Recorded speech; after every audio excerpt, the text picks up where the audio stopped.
So I had just gotten my license and we took my car up there. So we had one car. We were with my best friend's family as well. And she just wanted to take the car out, get some drinks, dessert, whatever, and then she would be back. We have a lot of friends and family up there in the Cape. So it wasn't suspicious when she didn't come home for a few hours. I just figured she was out and about. She called me around 10 o'clock telling me that she'd be home within a half an hour. I was tired, I fell asleep, and then I woke up to a text from my best friend's mom, who was also with us, and she said, where's your mom? And I was like, I don't know. And her calls were going straight to voicemail because her phone had obviously died. We couldn't find her, we didn't hear anything from her, and then Boston Medical gave my grandma a phone call because I guess she somehow was able to say her name and a phone number, even though she was doing not well.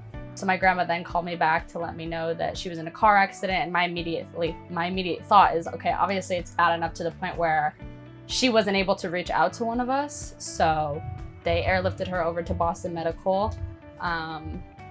She doesn't remember anything, so it's kind of hard to get a story. It was a one-car accident, not in good shape, all her ribs broken, brain bleeding, everything like that they put her into a coma because of the trauma. But she's here and she's alive. But definitely a very traumatic story, especially for me because I only have a mom in my life. So it was like flash before my eyes to see change. But I would encourage anyone and everyone to be a supporter of this nonprofit organization. Yes, I would also definitely encourage anyone and everyone to support Boston MedFlight.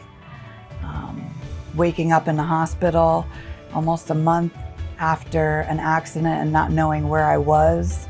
The last memory I had was being at the beach with my daughter Adrianna, and the first memory or the first thought I had was, where is my daughter? And that is any mom or any parent's worst nightmare, is wondering, where's my child? Is she okay? And having a tube down your throat, being intubated and not being able to speak.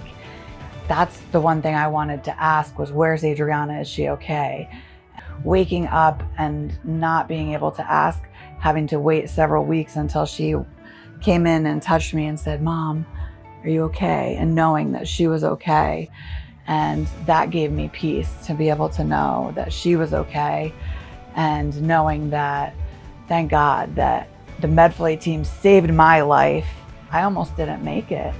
And it was a miracle that I did make it at the little hospital in Cape Cod that I was at. If they took her by ambulance, she probably would have not made it. Right. Yeah. So it's because that flight team was available at the time they were available to take me. They said there was 5 hospitals on the East Coast that did the flail chest surgery that I needed to open me up and plate the ribs, that I had 27 fractures.